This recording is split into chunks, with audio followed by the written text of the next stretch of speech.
4차 산업혁명 시대가 도래함에 따라 빅데이터 분석에 대한 많은 관심이 생기고 있습니다. 이미 해외 기업들은 빅데이터 분석을 이용하여 내부 업무의 효율성과 고객 만족도를 크게 향상시키고 있습니다. 대한민국이 IT 강국이긴 하지만 해외 기업들에 비해 빅데이터 활용이 많이 부진합니다. 이번 차시에서는 국내외 기업의 활용 사례를 비교해보고 어떻게 개선해야 할지 알아보려 합니다. 이번 시간 학습을 통해 여러분은 빅데이터 활용 사례에 대해 설명할 수 있고 빅데이터와 경영 사례에 대해 설명할 수 있습니다. 빅데이터 활용 사례 1. 앞에서 빅데이터를 활용하는 몇몇 기업의 사례를 봤는데 앞으로는 사회 전반에서 빅데이터의 활용이 더욱 늘어날 것입니다. 각 분야별로 빅데이터를 어떻게 활용할 수 있는지 살펴봅시다. 첫 번째는 의료 분야입니다. 의료 정보와 환자의 일반 정보를 통해 신약을 개발하거나 질병을 조기 진단합니다. 개인의 게놈 데이터를 분석하여 개인별 맞춤 약품을 개발하고 처방합니다. 두 번째는 유통, 마케팅 분야입니다. 소비자의 과거 구매 이력, SNS 메시지, 현재 위치 등의 정보를 통해 최적 상품 및 구매 조건을 실시간으로 제시합니다. 또는 광고, 이벤트 등의 마케팅 활동에 대한 소비자 반응을 실시간으로 평가하여 대응합니다. 세 번째는 제품 AS, 품질 개선입니다. 제품에 부착된 원격 센서로 제품 상태를 모니터링하여 원격 수리를 하거나 또는 담당자를 파견하여 수리 조치합니다.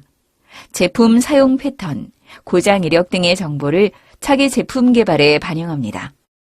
마지막은 인프라 교통, 전력입니다.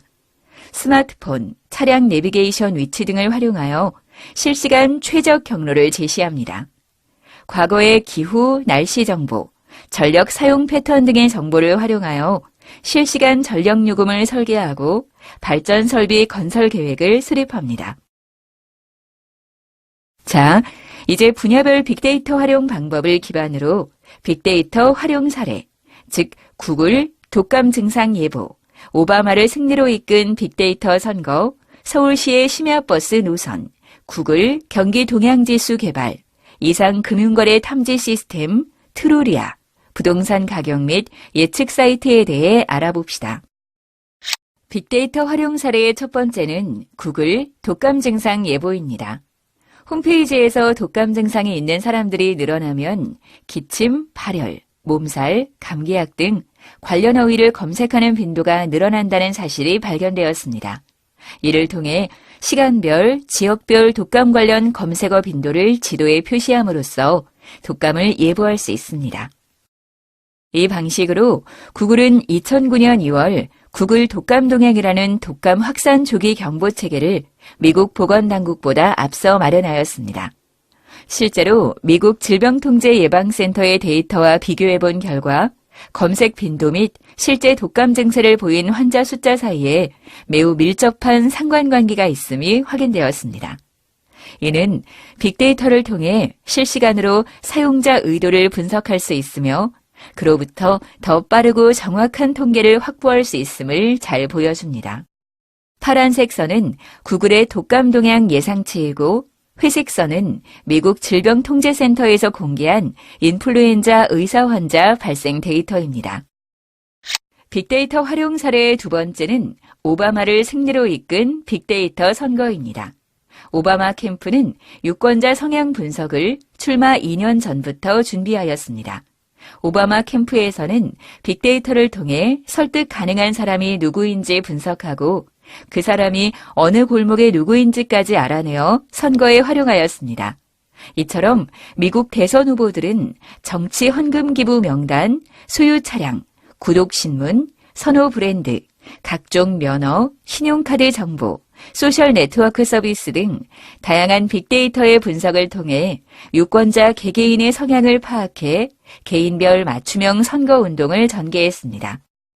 일례로 빅데이터 분석 결과 할리우드에서 정치 헌금 디너 파티에 참가해 돈을 지불할 가능성이 가장 높은 그룹이 40대 여성이라는 결론을 내리고 이들에게 가장 어필할 수 있는 배우가 조지 클루니라는 분석 결과를 바탕으로 조지 클루니를 파티에 초대했습니다.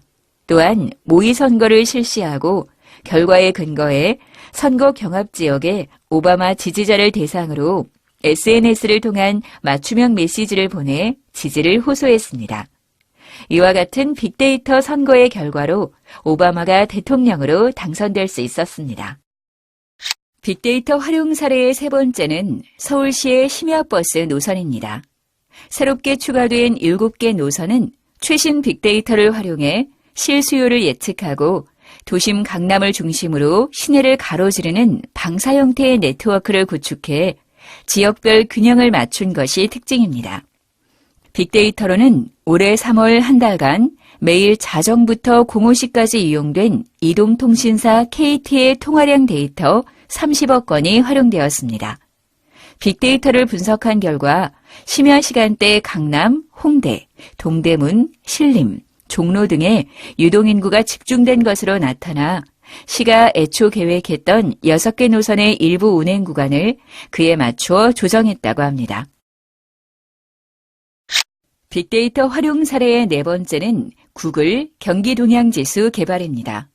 구글은 온라인 쇼핑 데이터를 기반으로 물가 상승률을 독자적으로 측정할 수 있는 구글 물가 지수를 개발하여 실시간으로 경제 관련 통계를 집계하고 있습니다. 그러나 온라인과 오프라인의 거래 품목 차이 때문에 구글 물가 지수로 정부가 내놓는 지수를 당장 대체하기에는 부적절합니다. 예를 들어 구글은 카메라나 시계 거래에 대해서는 정부보다 더 많은 데이터를 확보할 수 있지만 인터넷상에서 거의 일어나지 않는 자동차 거래에 대해서는 그렇지 못하기 때문입니다.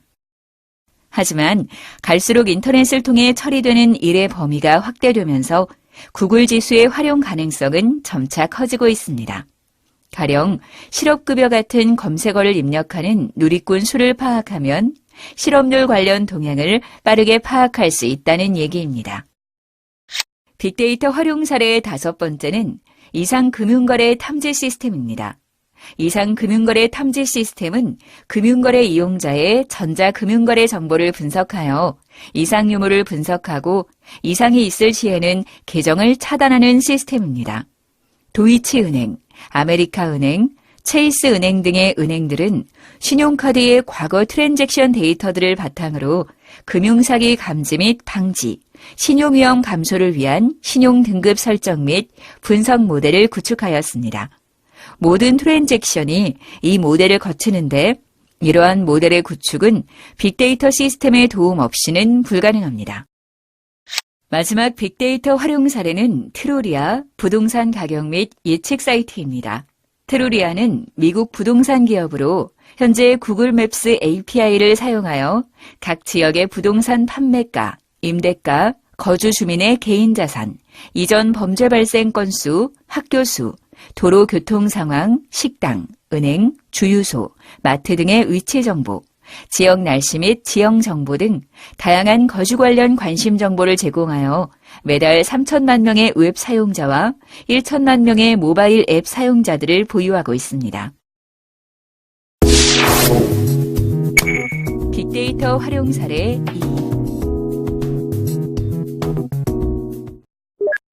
국내외 기업들이 빅데이터를 어떻게 응용하고 사용하는지 보겠습니다. 먼저 신규 밸류 프로포지션을 창출했다고 평가받는 기업은 크게 세 가지가 있습니다. 바로 아마존, 후지츠, GE 기업입니다. 아마존은 고객이 주문하기 전에 예측 배송을 시행하고 후지츠는 농업용 솔루션을 제공, GE는 산업 인터넷을 적용하여 스마트 팩토리를 구현하는 데 성공했습니다. 내부 프로세스 효율성 개선 측면에서는 구글이 데이터 센터 기능을 향상시키고 에너지 사용을 최적화시켰습니다. 또한 자라와 DHL은 효율적인 물류 배송망을 구축하였습니다. 고객 경험 및 관리 분야에서는 사우스웨스트 항공, 타겟, 아비바 생명이 데이터 분석을 통해 고객 맞춤형 상품을 제공한 게 대표적 사례들입니다. 아마존은 Ship Before They Buy라는 특허를 냈습니다. 예측 배송이라고도 불리우는 이 특허는 기존 고객의 방대한 빅데이터를 분석하여 미리 고객 주소지 근처의 물류 창고로 물건을 보관시켜 놓는 것을 말합니다. 후지츠는 일본 농업에 큰 혁신을 가져왔습니다. 농업용 빅데이터 분석 솔루션을 개발했기 때문입니다. 이 솔루션은 질적, 양적으로 최적의 수확을 할 수 있게 해주었습니다. 또한 과거 수확 실적과 기후, 토양 환경 등을 분석하여 최적의 조건으로 농작물 작업이 가능하게끔 시스템을 구축하였습니다.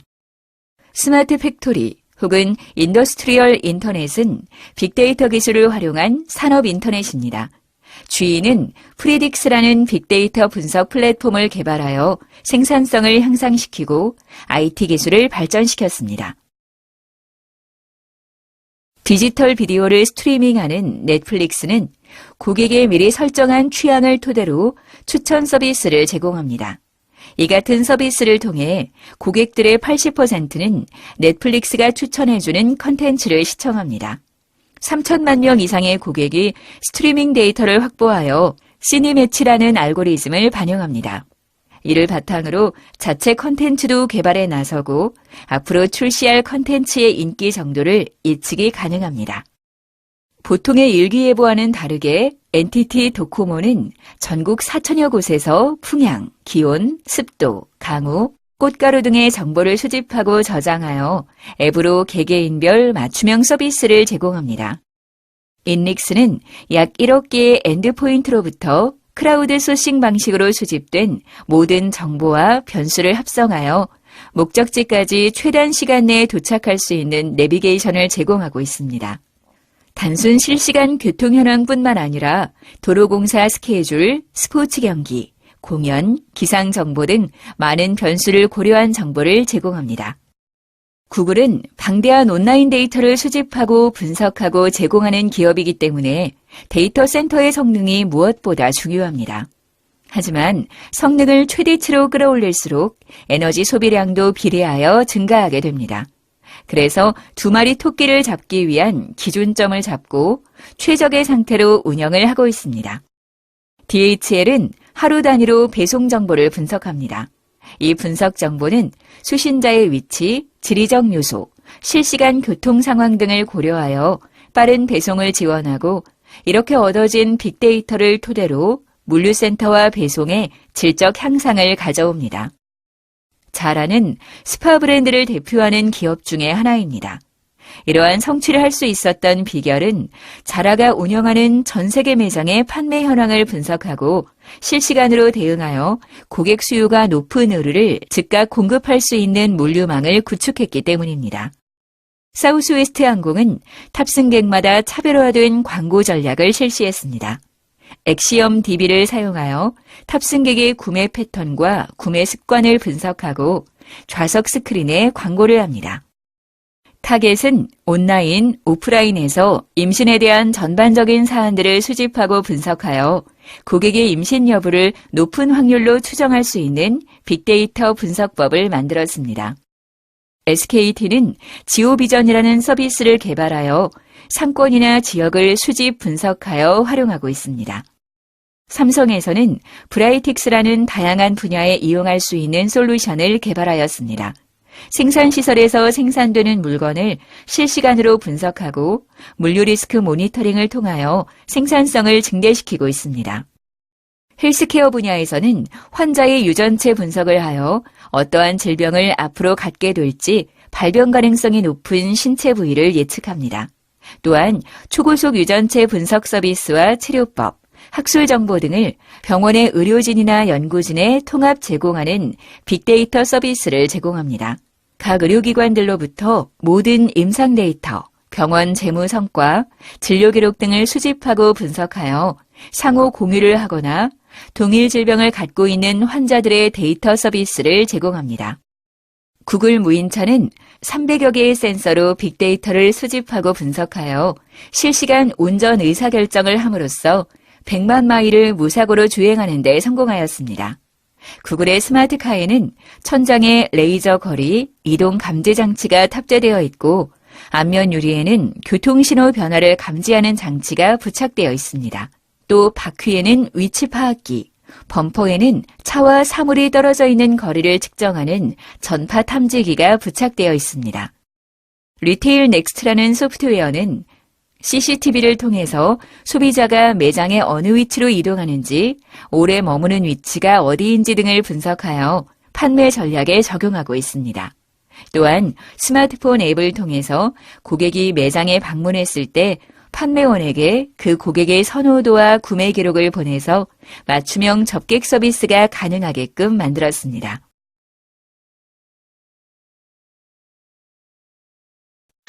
소비자의 말과 음성, 행동, 사진 등 거의 모든 것이 자신도 모르는 사이에 디지털 데이터로 기록되고 있습니다. 21세기는 이 데이터를 어떻게 활용하느냐에 따라 기업과 조직의 미래가 달라집니다. 대한민국 국민의 행복도 정부가 갖고 있는 데이터를 어떻게 과학적으로 분석해내느냐에 따라 달라지게 할 수 있습니다. 기업들은 고객의 데이터를 잘 분석해 고객이 무엇을 원하는지를 정확히 찾아낼 때 수익 창출의 기회를 확대할 수 있습니다. 수많은 소비자들이 쌓아놓은 빅데이터가 돈이 되는 시대가 시작되었습니다. 빅데이터를 인공지능이 분석해내서 이를 비즈니스와 접목하는 큐레이션 커머스가 21세기 새로운 비즈니스 모델로 떠올랐기 때문입니다. 큐레이션 커머스란 미술관이나 박물관에서 큐레이터가 테마에 맞춰 제품을 기획 전시하는 것처럼 특정 분야 전문가가 직접 고객이 원하는 제품을 골라주는 전자상거래를 말합니다. 그런데 이 큐레이션 커머스가 스마트폰과 SNS의 활성화로 수많은 소비자 정보가 빅데이터를 만들어냄에 따라 이를 효율적으로 활용하기 위한 데이터 커머스로 진화하고 있습니다. 데이터 커머스는 빅데이터를 기반으로 한 고객 맞춤형 큐레이션 상거래 서비스를 말합니다. 인공지능이 빅데이터를 분석해내고 이 결과를 토대로 개인의 라이프 스타일에 맞는 상품, 뉴스, 서적, 의류, 음악 등 거의 모든 것을 추천해줍니다. 2011년 미국 샌프란시스코에 설립된 쇼핑몰 스티치픽스는 요즘 떠오르는 패션 업계 혁신 기업입니다. 쇼핑몰이지만 온라인 매장에는 옷을 입은 모델 사진이나 심지어 옷과 관련된 사진이 한 장도 없습니다. 그런데 연매출이 8천억 원을 웃돕니다. 비결은 무엇일까요? 빅데이터 분석을 통해 인공지능과 스타일리스트가 개인이 원하는 취향을 찾아 정확히 맞춤형으로 제공하는 데 있습니다. 직원 구성도 특별합니다. 데이터 과학자 60명, 2,800명의 스타일리스트가 핵심 인력입니다. 이번 주 친구 결혼식에서 나를 주목받는 여인으로 만들어줘. 소비자는 이 같은 주문만 하면 됩니다. 소비자들이 자신의 정보, 희망사항을 입력만 하면 그 데이터를 토대로 의상을 추천하고 배송해 줍니다. 비결은 인공지능이 분석해내는 빅데이터에 있습니다. 고객이 좋아할 만한 옷의 리스트를 인공지능이 뽑아내면 전문 스타일리스트는 이 가운데 5가지를 골라 고객에게 배송해 줍니다. 고객들은 옷을 입어보고 마음에 들지 않으면 반품하면 됩니다. 로봇과 인간이 힘을 합쳐 놀라운 비즈니스 모델을 만들어내고 있는 것입니다. 수없이 등장하는 신제품과 유행 등에 상관없이 셔츠, 바지, 스웨터, 재킷 등을 내 마음대로 선택해서 입을 수 있는 고객의 마음을 파고들었습니다. 놀랍게도 고객 중 80%는 추천한 옷 중 한 벌을 구매했고 80%의 고객은 첫 구매 후 90일 내 재구매를 선택했습니다. 나의 피부와 스타일에 맞는 최적의 화장법은 무엇일까? 어떤 화장품이 나에게 가장 좋을까? 일본 최대의 화장품 정보 사이트 해피카나는 5만 장의 얼굴 이미지 데이터를 토대로 고객이 원하는 화장품과 화장법, 나아가 구매 사이트까지 추천해 줍니다. 고객은 얼굴 사진을 찍어 사이트에 올리고 화장 타입, 연령, 희망사항 등을 적어 올리기만 하면 됩니다. 해피카나는 빅데이터를 인공지능으로 분석해내고 딥러닝 기술로 끊임없는 학습을 통해 고객에게 최적의 해답을 제공합니다. 5만 장의 얼굴 이미지 데이터를 토대로 인공지능이 80만 번의 학습과 분석을 통해 얼굴 형태, 눈, 코, 입술 등 8종류의 얼굴 특징을 제시해 줍니다. 고객이 원하는 얼굴형을 선택하면 해픽하나는 화장법과 화장품을 추천해 줍니다. 연간 거래액 540조 원. 세계 최대의 상거래 사이트 알리바바의 인기 비결은 어디에 있을까요? 바로 데이터 커머스에 있습니다. 알리바바 상거래 성공의 이면에는 빅데이터 분석 프로그램 천인 천면이 숨어 있습니다. 소비자 개개인의 검색 기록, 행동 유형 등을 분석해 각자에게 다른 화면을 보여주고 상품도 본인 취향에 맞게 추천해주고 있습니다. 당연히 고객의 구매 전환율이 올라가게 됩니다. 천인 천면은 1000사람이 1000가지 얼굴을 한다는 뜻으로 1000명이 똑같은 알리바바 사이트에 들어왔지만 완전히 다른 화면을 보게 됩니다. KT의 빅데이터 기반 모바일 커머스 쇼닥은 말 그대로 쇼핑몰 닥터의 역할을 하고 있습니다.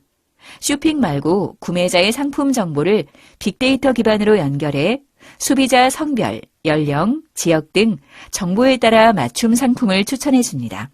여성 의류 렌탈 회사 렌트 더 런웨이는 고객이 원하는 유명 브랜드의 옷과 가방, 액세서리를 빌려주고 있습니다. 고객 신체 정보와 이미지 데이터를 토대로 고객이 원하는 제품을 찾아 맞춤형으로 제공합니다. 빅데이터와 경영 사례. 다음 동영상은 빅데이터와 경영 사례에 대한 영상입니다. 다음 동영상으로 빅데이터 기술 활용과 사례를 총정리하도록 하겠습니다. 약간 긴 25분 정도 분량인데 내용이 산업별, 기업별 등으로 잘 구성되어 있습니다. 반드시 시청하기 바랍니다. 자, 의료 쪽에 관련된 내용을 보도록 하겠습니다. UNC라는 데가 있는데 뭐냐면은 이제 University of North Carolina Healthcare라 그래서 우리로 치면은 이제 저기 그 건강원 이런 데죠. 그래서 헬스케어 센터에서 이쪽 같은 경우에 이제 비영리 의료기관인데 매년 3,700명 이상의 환자를 이제 수용하는데 이제 이 환자를 국가 비용으로 이제 해줘야 돼요. 이게 저소득 대상으로 해서 이제 정부에서 해주는 겁니다. 치료를 해주고 이렇게 관리를 해주는 건데 실제로 우리가 분석을 해봤더니 20% 정도 분이 없는 사람이 전체 쓰는 비용의 80%를 이제 사용한다는 거예요. 이런 걸 우리가 파레토 법칙이라고 합니다. 이제 파레토 법칙이라는 거는 이제 이탈리아 사람이에요. 파레토라는 사람이.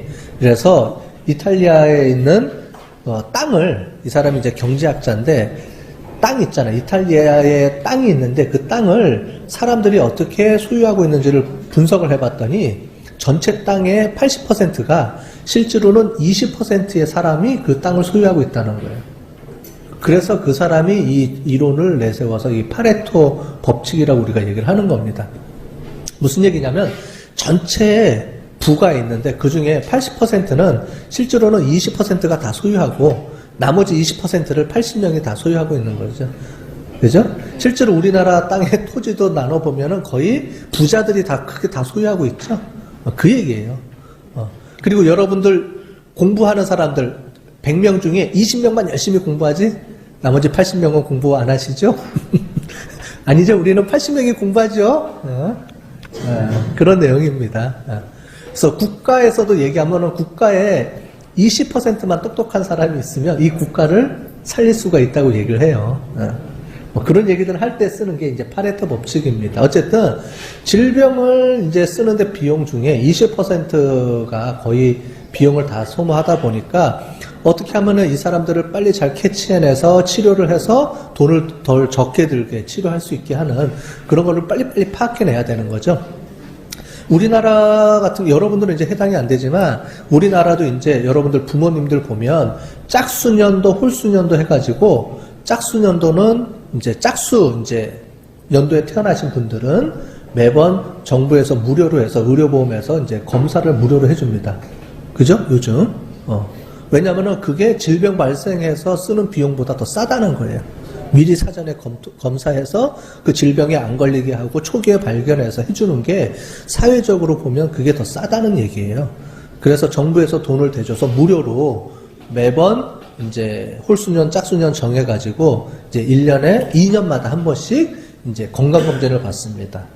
그런 시스템이 우리나라에도 있는데 이런 것도 마찬가지라고 보시면 될 것 같아요. 그래서 밑에 보시는 것처럼 비정형화된 의료 데이터 분석을 통해 가지고 옛날하고 틀리게 그래서 빅데이터를 이용해서 질병하고 어떻게 연결성 이런 것들을 잘 추출해서 시간 노력을 절감할 수 있도록 이렇게 해준다고 얘기를 합니다. 그 다음에 여기는 이제 우리나라인데요. 건강보험심사평가원이라는 게 있어요. 영어로는 HIRA라고 하는데 이 중에서 사회복지 쪽이나 이런 쪽에 관심 있는 분들 있죠. 복지 쪽에. 그러면 실제로 빅데이터, 그럼 데이터가 존재해야 되잖아요. 근데 의료기관이나 이런 데서 데이터를 쉽게 가지고 올 수는 없어요. 왜냐면 다 개인정보기 때문에, 개인의 정보기 때문에. 그런데 이런 건강보험심사평가원이나 이런 데서는 정부를 주도하에서, 무료로 데이터를 다 공개를 합니다. 일정 수준의 데이터들을. 실제로 여기 사이트가 있어요. 그래서 뒤에 보시는 요 사이트입니다. 보이시죠? 요게 홈페이지예요. 홈페이지 들어가면 보시는 것처럼 공공 데이터라 그래서 의료 빅데이터 그래서 이런 정보들을 무료로 해서 다 공개합니다. 그러니까 필요하면 어떻게 돼요? 이런 회사들 같은데 그러니까 여러분들이 그런 분석하는 기법하고 이런 것만 알면 이런 데 들어가서 데이터를 갖고 와서 내가 필요한 분석을 통해서 정보를 끄집어내서 활용할 수가 있는 거죠. 그래서 그 건강보험심사평가원에서 빅데이터 개방 플랫폼, 보건의료 분야의 플랫폼 개발을 하겠다. 그래서 플랫폼이라는 거는 다양한 정보들을 통합적으로 관리할 수 있도록 만들어주는 일종의 시스템이에요. 그래서 그런 플랫폼. 그 안에 이제 어떤 데이터, 어떤 분석을 통해서 다양한 정보들을 끄집어내가는 거죠. 그래서 그런 거를 만들고 있습니다. 그래서 아까 전에 보는 홈페이지 통해서 다 오픈하고 있어요. 그래서 그런 정보들을 갖고 가서 내가 사용할 수가 있습니다. 그래서 이런 식으로 해서 내부 데이터, 외부 연계 데이터, 이런 걸 다 끄집어내서, 그러니까 본인들이 갖고 있는 데이터와 그렇지 않은 이제 데이터들. 보면 ETL 프로세서 해서 우리가 배운 내용들이 다 여기 포현되어 있죠? 이런 걸 통해서 다양한, 데이터베이스를 통해서 이런 시스템들을 구축해 나가고 있고, 이제 요게 이제 실제로 운영하고 있는 사이트입니다. 그렇게 보시면 되고요. 이런 식으로 이제 빅데이터 분석을 통해서 질병 간의 연관성을 다 분석을 해서 이걸 가지고 이제 활용하는 거죠. 각 병원도 그렇고 이런 분야에 의료 쪽 분야에 있는 기업들도 그렇고 분석을 통해서 실제로 하게 되는 겁니다. 질병 데이터 그래프 그래서 나와 있죠. 이제 이런 걸 이제 계속 만드는 거예요. 자, 제조 쪽 분야입니다.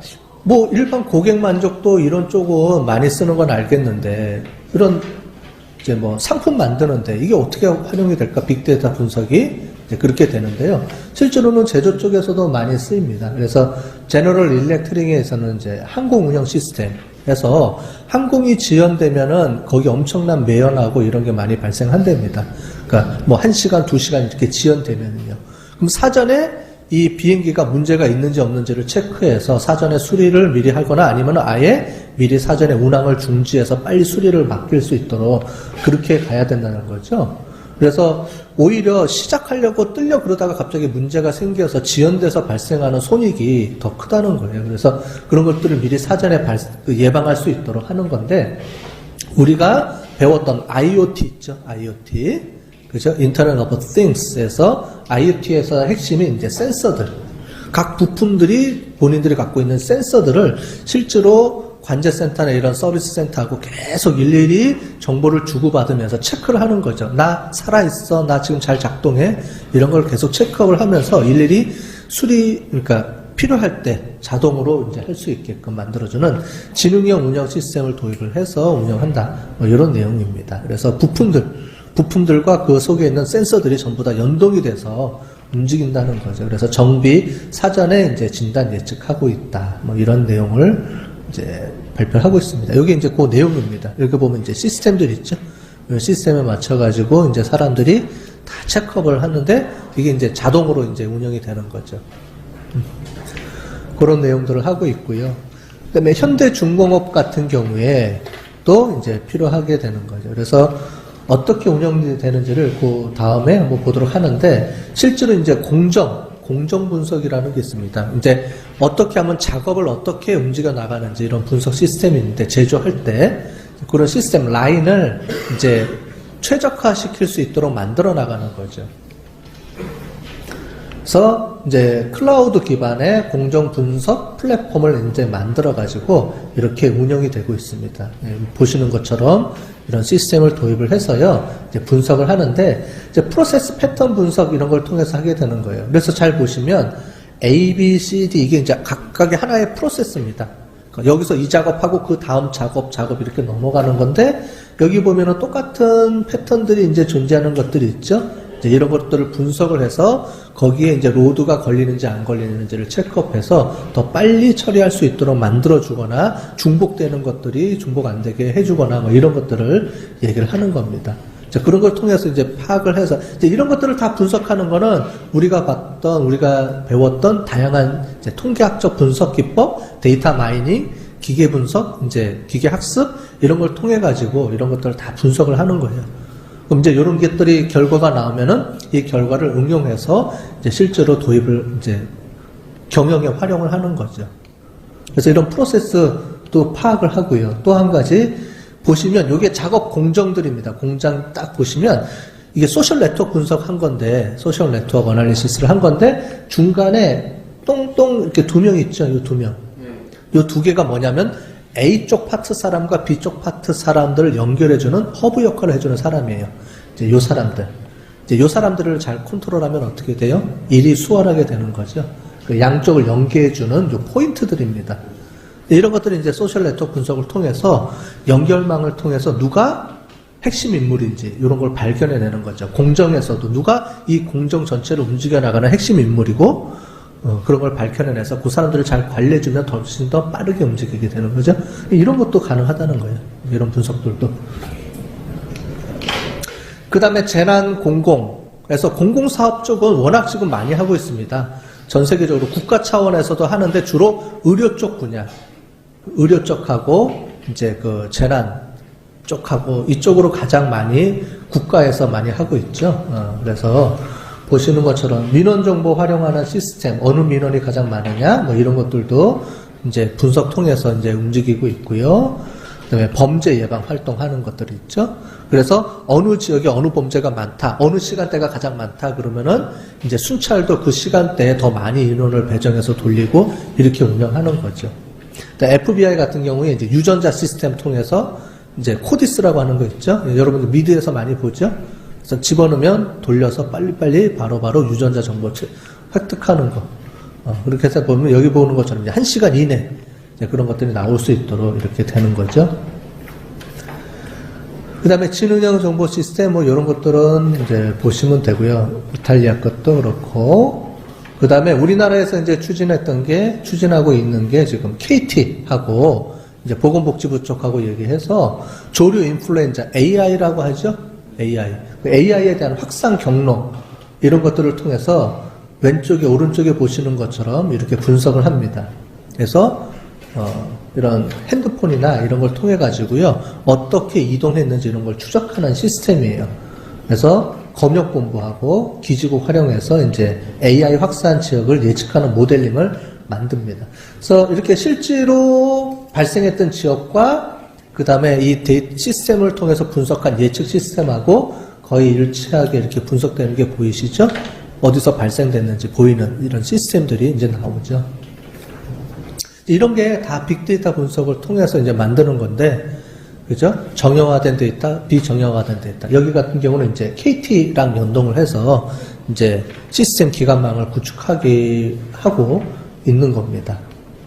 그래서 이런 시스템이 나와서 가축 전염병 확산 예측 시스템, 이런 걸 이제 구축해서 지금 파일럿 테스트로 해서 시범적으로 지금 사용하고 있고요. 가축만 있는 게 아니고요. KT에서 또 한 게 이거예요. 사람. 여러분들 메리스 있었죠?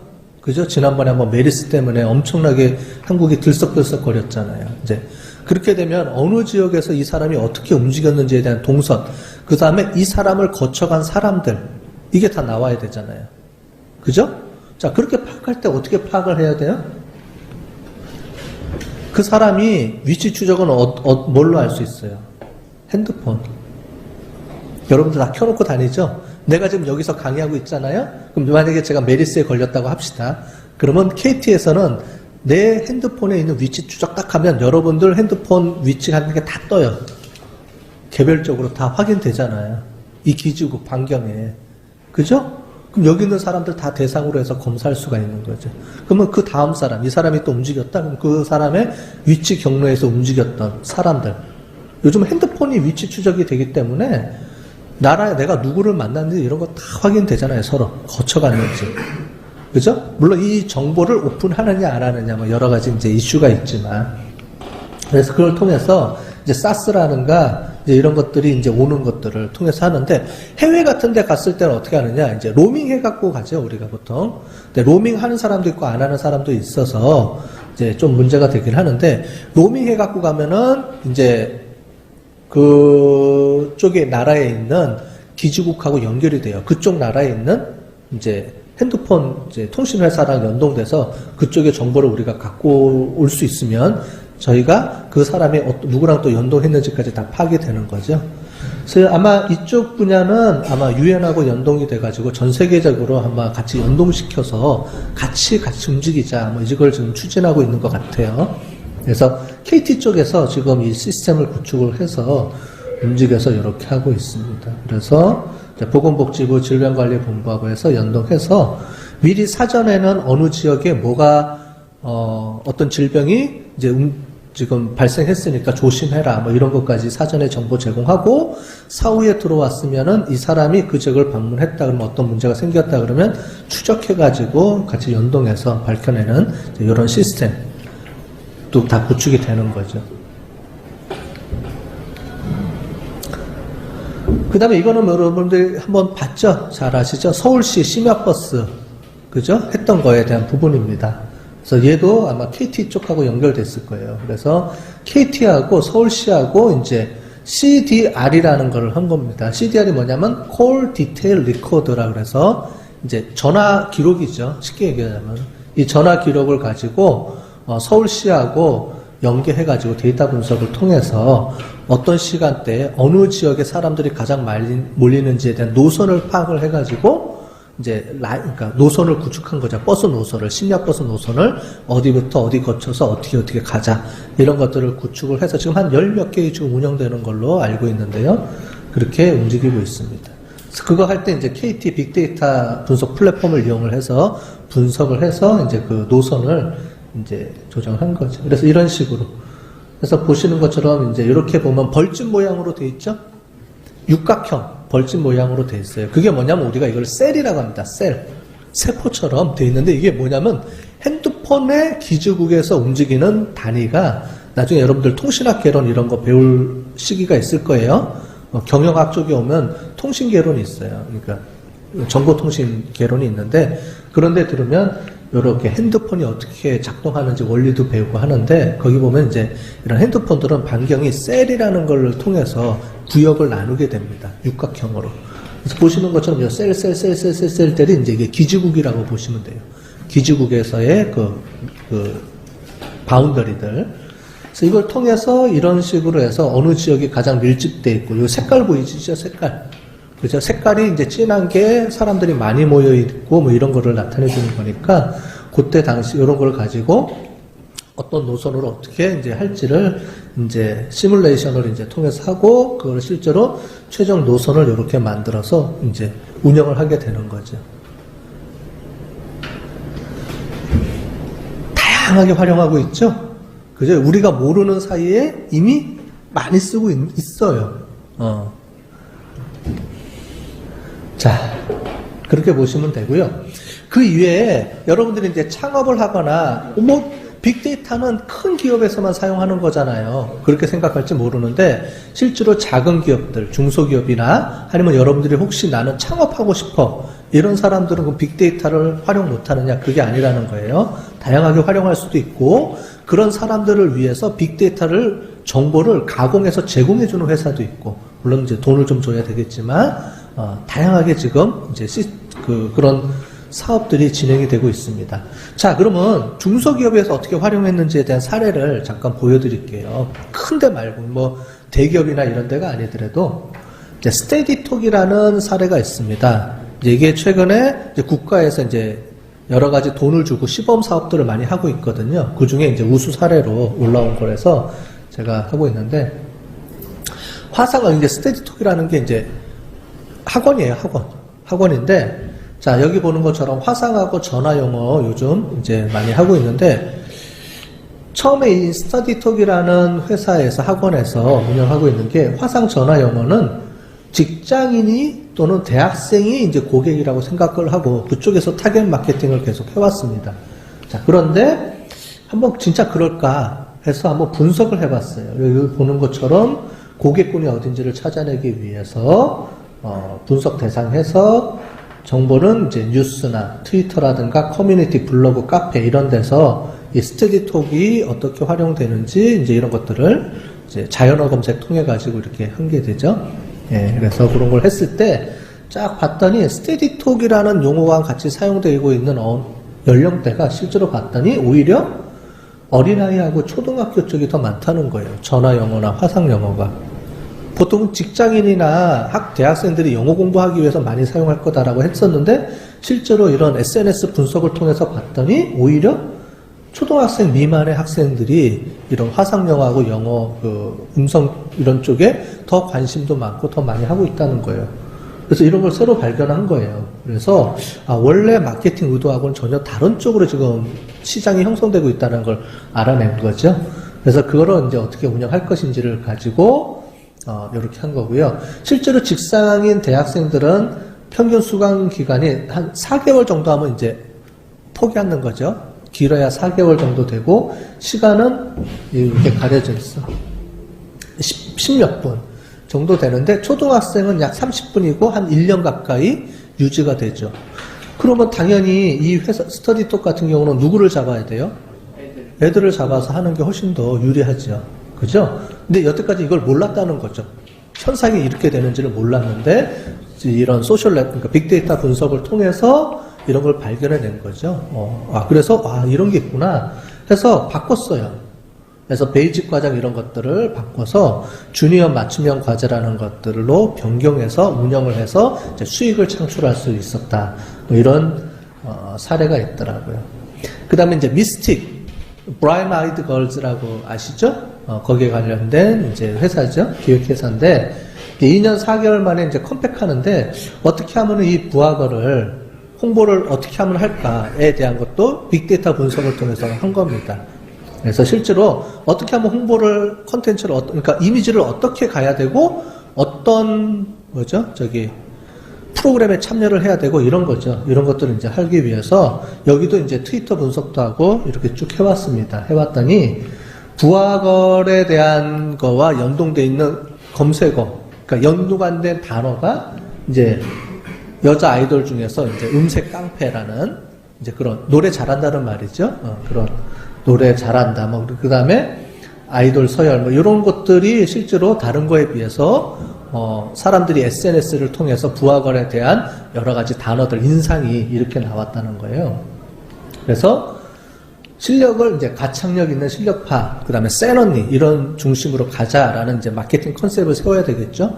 그렇게 세워서 이제 움직여서 이렇게 움직였고 키워드 분석을 통해서도 마찬가지고 이제 섹시하다 뭐 그런 것들이 나와 있고요. 그 다음에 프로그램도 언급해 봤더니 여기는 어디 나와 있지? 컬투쇼에 대한 인기가 부하거리 컬투쇼에 나왔을 때가 가장 사람들이 SNS에서 다양하게 홍보 활동도 하고 뭐 이런 게 나와 있더라고요.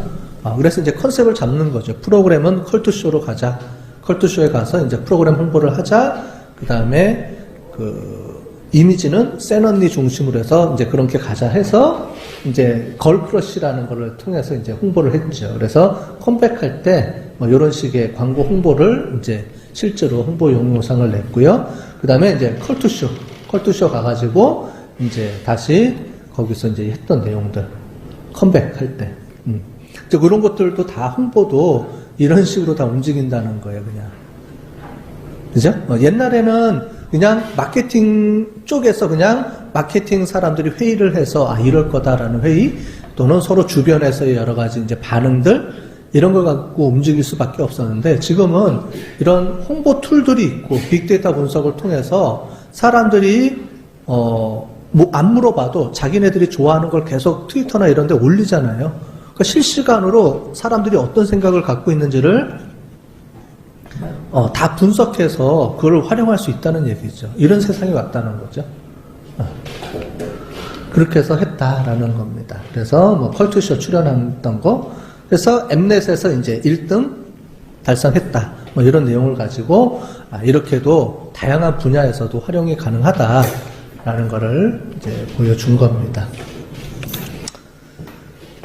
자, 전반적으로 이렇게 다양한 분야에서 빅데이터들이 활용을 하고 있다라는 내용이 있기 때문에 그러니까 여러분들이 이런 빅데이터 분석에 대한 개념과 그 다음에 분석 방법 이런 것만 잘 알고 있으면 나중에 내가 어느 분야에 가더라도 뭐 일반 회사를 가든 공공기업을 가든 복지기관을 가든 뭐 아니면 어떤 데 그러니까 식당을 운영하는데도 이런 빅데이터가 활용될 수 있겠죠?